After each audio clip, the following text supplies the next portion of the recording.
Bismillahirrahmanirrahim. Assalamualaikum warahmatullahi wabarakatuh. Sobat-sobat ngabarin kabar kabar. Semoga selalu dalam keadaan sehat walafiat. Serta diberikan rezeki yang halal, berkah, lancar, dan juga banyak.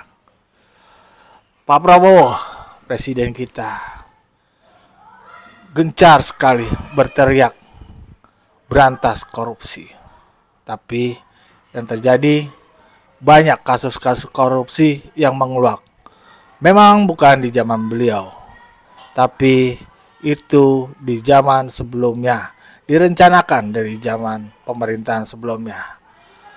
Kita tahu zaman Pak Jokowi ya, beliau sangat konsen juga di dalam korupsi.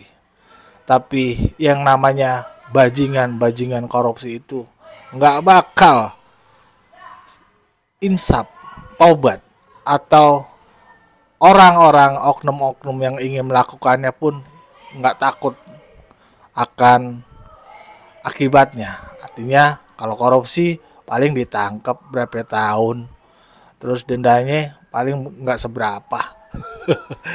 Jadi ya kagak ada yang takut.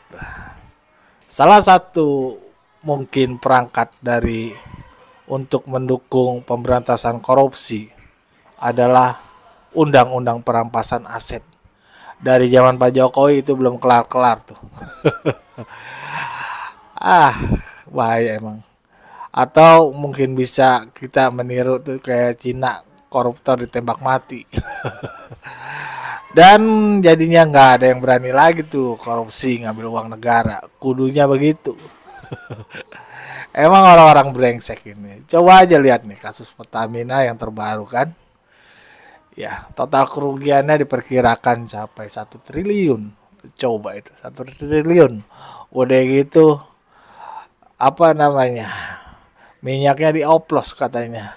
Kita masyarakat yang beli, nanti motornya jadi rusak, kendaraannya yang jadi rusak. Brengsek bener emang nih. Bajingan-bajingan ini kan emang harus dibinasakan karena nggak bisa dibina. Ya, dan Pak Prabowo itu harus begitu.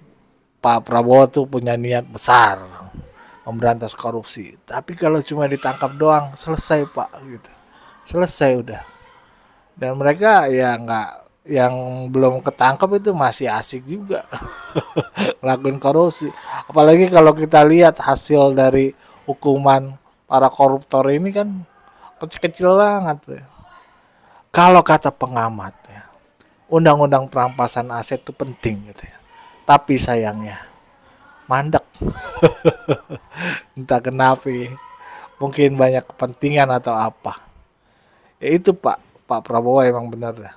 Itu harus dilaksanakan benar-benar. Itu kalau koruptor, korupsi itu dimiskinkan atau dibuang jauh-jauh, suruh tinggal di gubuk di hutan itu sebagai gantinya karena dia udah mengkhianati bangsa Pak. Kalau udah koruptor ngambil duit negara itu namanya mengkhianati bangsa. Kepercayaan negara kepada seseorang itu, pejabat itu. Yang kudunya emang harus benar-benar dihancurkan, dibinasakan. Tapi ini ada pandangan menarik ya dari Pak Iyas Subiakto. Beliau mengatakan bahwasannya Pak Prabowo itu butuh instrumen pendukung untuk benar-benar memberantas korupsi. Jadi nggak percuma kita Pak Prabowo tuh teriak-teriak berantas korupsi, tapi alat pendukungnya kurang itu sangat percuma Pak. Dan untuk masalah politik misalkan Ibu Mega atau apalah PDIP dengan PDIP, antep aja Pak. Yang penting negara kita ini makmur Pak. Apapun Pak, pasti ada banyak orang yang nggak suka sama Pak Prabowo. Itu udah pasti Pak. Yang penting Pak Prabowo di jalan yang benar. Itu kita support terus sampai habis gitu. Enggak. Ini oknum-oknum yang bangsat, brengsek kayak gitu tuh harus dihancurkan emang Pak. Dibinasakan lah bahasanya. Nah, ini ada pandangan bagus ya dari Pak Iyas nih ya. Mari kita saksikan bersama videonya. Let's go. Sampai bingung kita mau ngomong apa gitu. Karena bertubi-tubi masalah perpolitikan, masalah sosial dan sebagainya yang ada di sekeliling kita ini. Yang paling dasar kita kan 2 hari ini eh, melihat ada korupsi besar di Pertamina yang sampai konon punya potensi sampai 1.000 triliun gitu. Kalau nanti dikumpulin kita nggak tahu ya, ini tadi karena Kejaksaan Agung sedang terus bekerja gitu. Eh nggak ya apa ya? Ini efek dari apa? Karena keterlambatan kita berapa ya? Bereaksi atau tapi ya bukan kita, karena yang salah itu ya DPR. Kita harus bicara itu pas. Ya DPR ini memang saya pikir bukan Dewan Perwakilan Rakyat. Ini menjadi Dewan Pemerasan Rakyat gitu. Karena ini kan salah satu efek dari apa ya? Dari ketidak tanggapan mereka tentang perlunya undang-undang perampasan aset koruptor itu.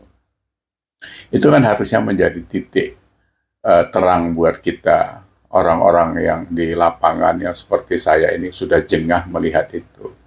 Karena korupsi ini sudah menjadi gaya hidup kita, gitu kan. Kalau dulu zaman Soeharto itu yang korupsi nggak bisa leluasa karena memang dikontrol oleh Soeharto. Tapi sekarang ini kan ada 514 kepala daerah, ada 38 gubernur, belum lagi kementerian, BUMN, dan sebagainya.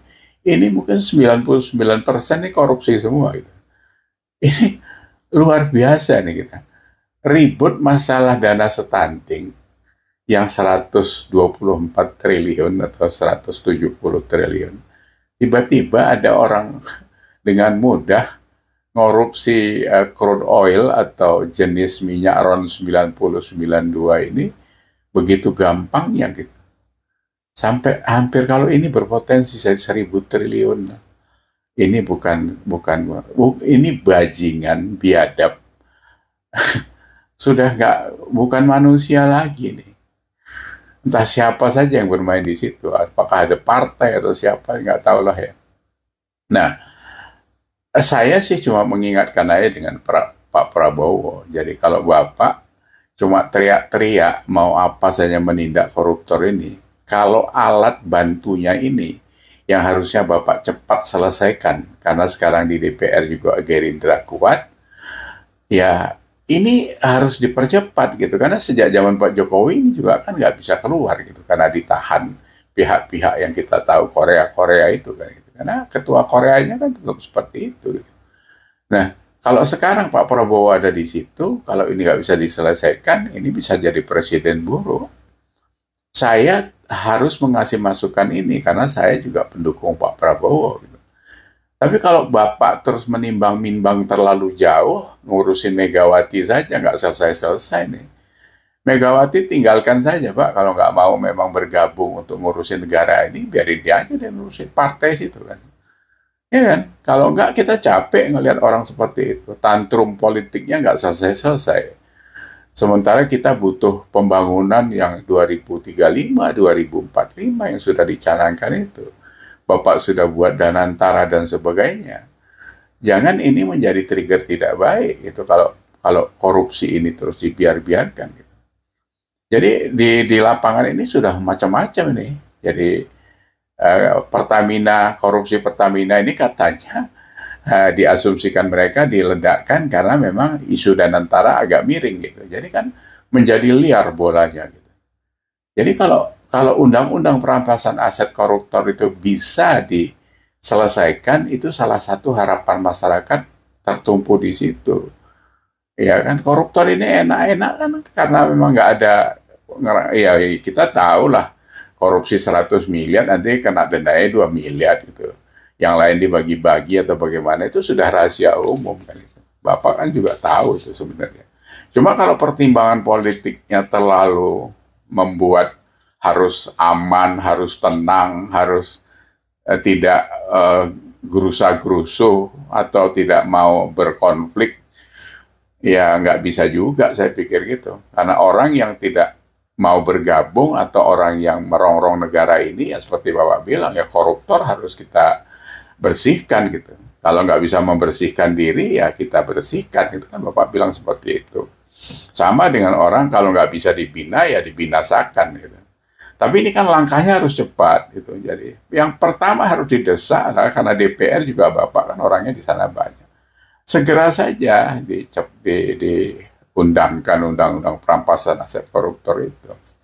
Jadi yang lain-lain nanti akan berjalan sesuai dengan koridor masing-masing gitu kan.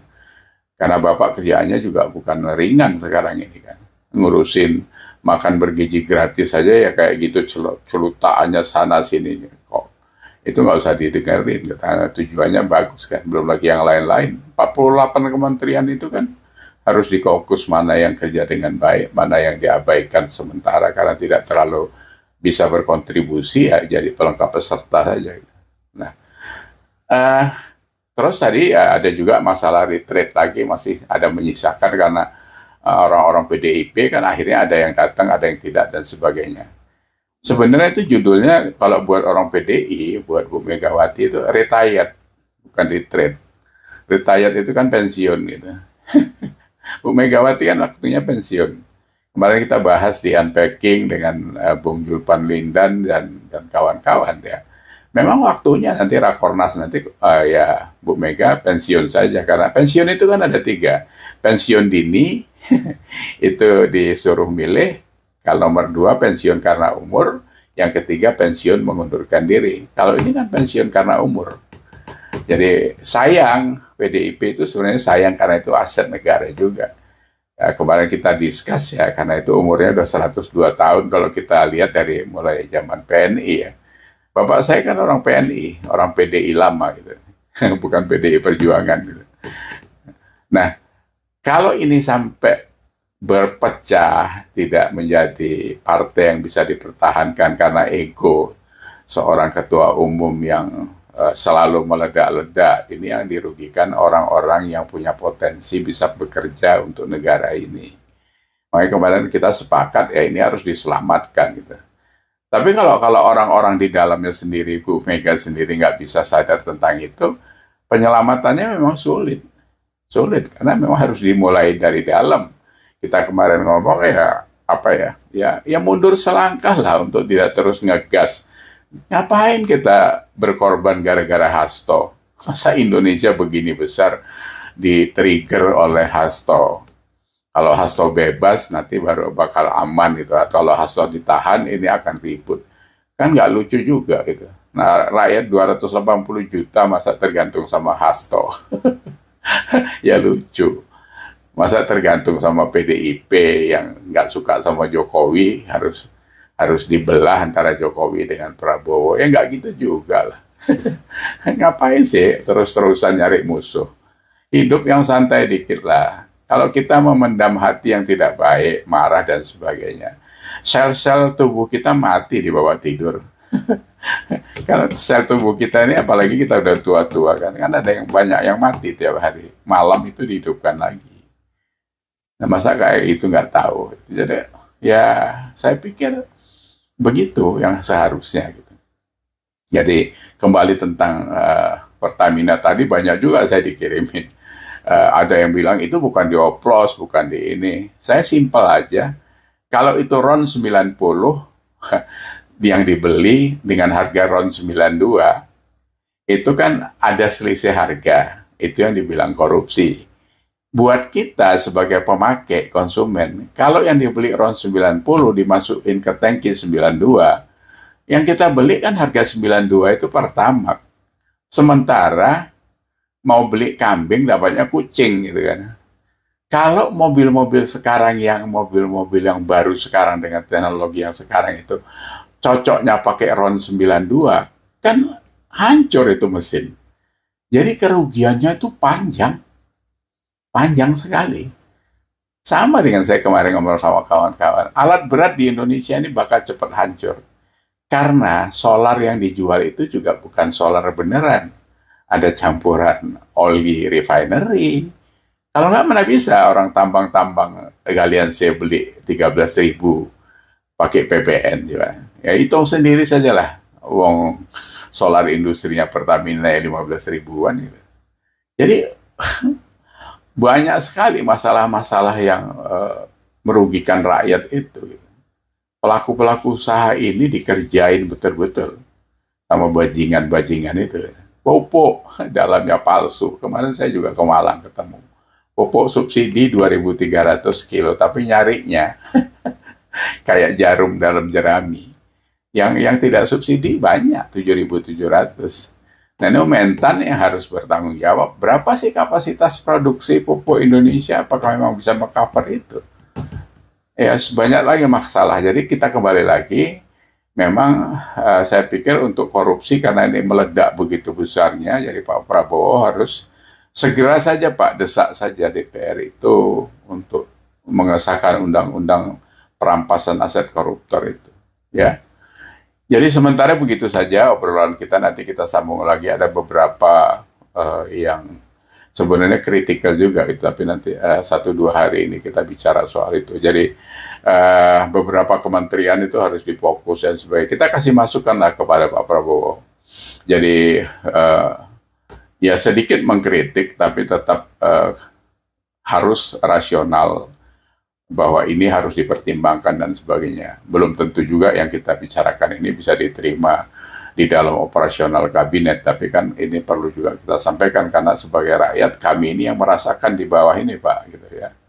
Begitu saja, semoga Pak Prabowo dan tim selalu sehat, untuk Indonesia sehat, dan kami juga harus berusaha untuk sehat mendukung Bapak agar tetap sehat.